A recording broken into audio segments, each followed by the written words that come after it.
Hello everyone, আমি অনিন্দিতা। এখন বাজে রাত প্রায় 2:45 মতো, আর আমি এখন রেডি হয়ে গেছি। রাতের ডিনারটা আমরা আজকে 10টার মধ্যে সেরেই একটু শুয়ে পড়েছিলাম, একটু যদি ঘুমিয়ে নিতে পারি। তবে কোথাও যাওয়ার তাড়া থাকলে তো ঘুম একদমই আসতে চায় না, তো সেরকমই খুব একটা ঘুম হয়নি। তারপর আবার 2টোর সময় অ্যালার্ম দেওয়া ছিল, অ্যালার্মটা বাজতেই আজ আর দেরি করিনি, সঙ্গে সঙ্গে উঠে রেডি হয়ে গেছি। কারণ আমরা রেডি হব, তারপরে আবার রাহিকে রেডি করিয়ে নিয়ে বেরোতে হবে। আর এবারে ঠাকুরটা প্রণাম করে নিয়ে দুগ্গা দুগ্গা করে বেরিয়ে পড়লাম। তারপর আমরা গাড়ি করে স্টেশন পর্যন্ত এলাম। আর এই যে এটা শিবমোগা স্টেশনে আমরা পৌঁছে গেছি। আমাদের 3:30 নাগাদ ট্রেন ছিল এখান থেকে, তো এখান থেকে আমরা গিয়ে নামবো তালগোপ্পা স্টেশন। আর হ্যাঁ, এই সাথেই তোমাদের বলে দিই যে আজকে আমরা কোথায় যাচ্ছি। আজকে আমরা যোগ ফলস তো যাচ্ছি, যোগ ফলস সহ আরো 2টো জায়গা কভার করার ইচ্ছা আছে। আর আজকের ভিডিওতে সবটা দেখানো সম্ভব না, শুধু যোগ ফলস এর ভিডিওটাই তোমাদের সাথে শেয়ার করব। তোমরা সম্পূর্ণ ভিডিওটা দেখো, আশা করি ভালোই লাগবে। আমরা রাতে 3:30 নাগাদ তো ট্রেনে উঠেছিলাম। তারপর সবাই একটু একটু যে যার সিটে শুয়ে নিয়েছি, কিন্তু রাহি তো কিছুতেই ঘুমোচ্ছিল না। আসলে রাহি যেহেতু অনেকদিন ট্রেনে ওঠেনি, তাই ও রাতে অন্ধকারে একটু ভয়ই পাচ্ছিল। তবে সকালবেলা রাহির মেজাজ দেখলাম বেশ ভালো। দিব্যি একা একা একটা সিটে বসে বাইরের পরিবেশটা দেখতেই ব্যস্ত।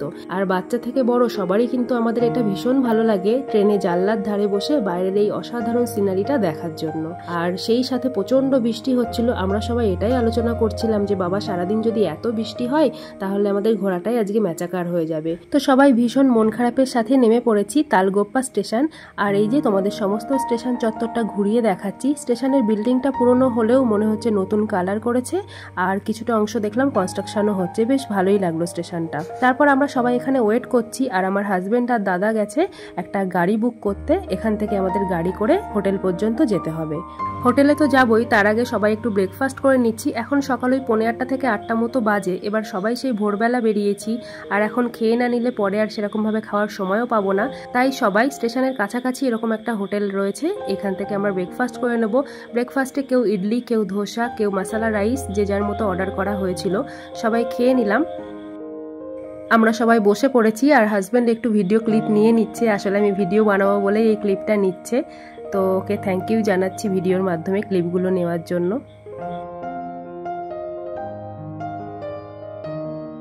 ব্রেকফাস্ট কমপ্লিট করে এবারে আবার আমরা গাড়িতে বসে পড়লাম। তারপর আমরা এবার সোজা চলে যাব আমাদের হোটেলে। হোটেলে গিয়ে আমরা সবাই ফ্রেশ হয়ে রেডি হয়ে নেব।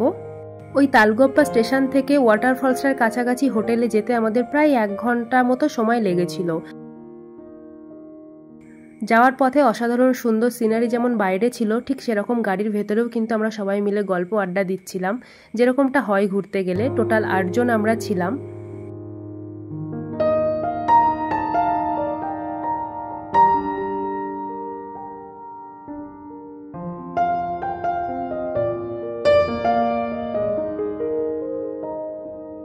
আর ওয়াটারফলসে যাওয়ার আগেই তো আমাদের মন প্রাণ সব ভরে গেছে। এত সুন্দর সিনারি, সত্যি পরিবেশের কি অসাধারণ রূপ। তারপর তোমাদের এখানে আরেকটা কথা বলে দিই, যদি এই সাইডে তো অনেকেই বাঙালি আছো, যদি কেউ যেতে চাও তাহলে তোমাদের উপকারে আসতে পারে ভিডিওটা। আমরা তালগোপ্পা স্টেশন থেকে ওয়াটারফলস যাওয়ার জন্য আরো 2টো জায়গা আমাদের দেখাবে, তো সেইভাবে আমাদের 8 জনের জন্য 4000 টাকা নিয়েছিল। মানে একটা গাড়ির জন্য ওরা 4 থেকে 4,500 টাকা এরকমই ভাড়া নিয়ে থাকে। সারাদিন তোমাকে ঘুরিয়ে দেখিয়ে দেবে। এবারে আমরা প্রায় যোগ ফলসের কাছেই চলে এসেছি। তবে ফলসে যাওয়ার আগে আমরা এখানে রুম ভাড়া নিয়ে নিয়েছি, এখান থেকে আমরা ফ্রেশ হয়ে রেডি হয়ে নেব। তো আমাদের এখানে 2টো রুম ভাড়া নেওয়া হয়েছে, একটা ছেলেদের জন্য, একটা মেয়েদের জন্য। আর এখানে দেখলাম খুব বড় বড় খুব একটা হোটেল নেই, সবই একদম ছোট ছোট একতলা বাড়ির মতো। এখানেই সবাই ভাড়া দিচ্ছে, কিছুক্ষণের জন্যই সবাই ভাড়া নেয়। এখানে নাইট স্টেও মনে হচ্ছে করে না, যেরকম আমি দেখে বুঝতে পারলাম। তো এসে খুব তাড়াতাড়ি করে আমরা রেডি হয়ে গেছি, যেহেতু এখন প্রায় 9:30 থেকে 10টা মতো বাজতে চলেছে, তো তাড়াতাড়ি আমাদের ফলসের কাছে যেতে হবে। আর রাহির যেহেতু সারা রাত ভালো ঘুম হয়নি, আর গাড়িতে একটু ঘুমিয়ে গেছিল, তাই জন্য ওর ঘুমটা যেহেতু পূর্ণ হয়নি, তাই এখন খুব খ্যান খ্যান করছে। ওকে আমি ঘুম থেকে তুলে দিয়েছি, তবে রেডি করে তো বেরোতে হবে, সেই জন্যই রেডি করিয়ে নিচ্ছি। তারপর ঘুরতে বেরিয়ে কিন্তু ওর আবার ঘুমটা কেটে গেছিল, আর কোনো ঘুম চোখে ছিল না। তারপর এই যে দেখতেই পাচ্ছ সবাই রেডি হয়ে গেছি, আর একটু টুকটাক ফটো টটো তোলা হচ্ছে। তারপর এখান থেকে আবার গাড়ি করে এই সামনে 10 মিনিট মতো গেলেই আমরা যোগ ফলসে পৌঁছে যাব।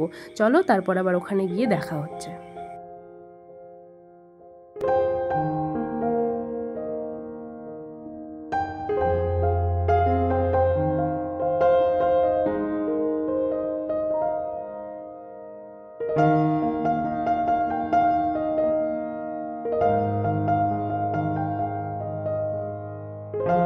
এই যে এবারে আমরা একদম পৌঁছে গেছি আমাদের আজকের প্রধান ডেস্টিনেশন, যেটা যোগ ফলস।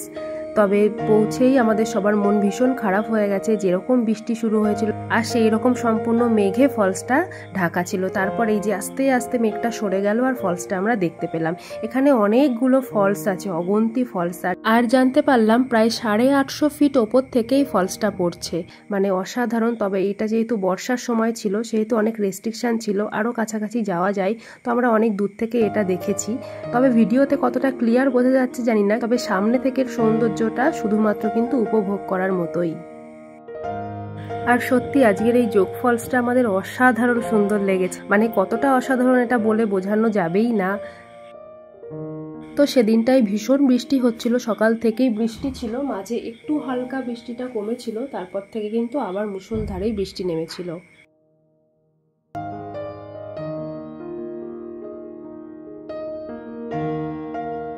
এবারে আমাদের এই যোগ ফলসের কিছু ফটো তোমাদের সাথে শেয়ার করে নিচ্ছি।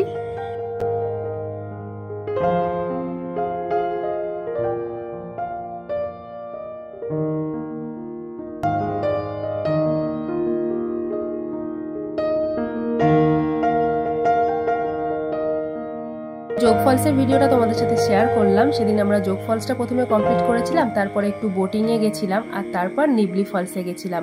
তো বোটিং আর নিবলি ফলসের ভিডিওটা নিয়ে পরের ভিডিওতে শেয়ার করছি। আজকের মতো টাটা। আর ভিডিওটা ভালো লাগলে অবশ্যই লাইক করো, চ্যানেলটা সাবস্ক্রাইব করে নিও পরবর্তী নতুন ভিডিও দেখার জন্য। সবাই ভালো থেকো, সুস্থ থেকো।